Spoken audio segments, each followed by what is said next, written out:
नमस्कार, भाषा विस्डम चॅनलमध्ये आपले स्वागत आहे। या व्हिडिओमध्ये आपण बद्रीनाथ या विषयावर मराठीमध्ये 10 वाक्ये लिहिणार आहोत।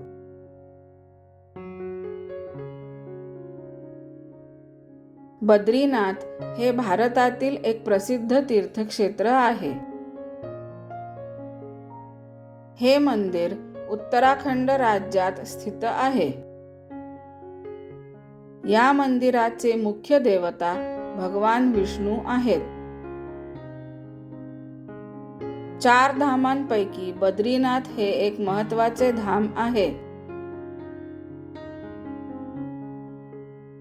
हे मंदिर नर आणि नारायण पर्वतांच्या मध्ये वसलेले आहे।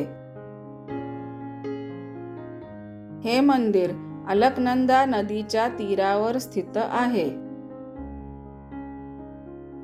बद्रीनाथच्या जवळच महर्षी वेदव्यासांनी महाभारताची रचना केली आणि भगवान गणेशांनी ते लिहिले असे मानले जाते।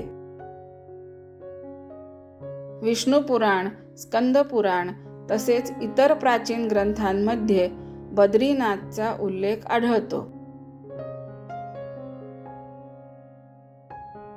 देशविदेशातून अनेक भक्त येथे दर्शनासाठी येतात। बद्रीनाथ हे धार्मिक, नैसर्गिक आणि सांस्कृतिक दृष्ट्या अत्यंत महत्त्वाचे स्थान आहे। हा व्हिडिओ आपल्याला आवडला असेल अशी मी आशा करते। व्हिडिओला लाईक, शेअर आणि चॅनलला सबस्क्राईब अवश्य करा। धन्यवाद।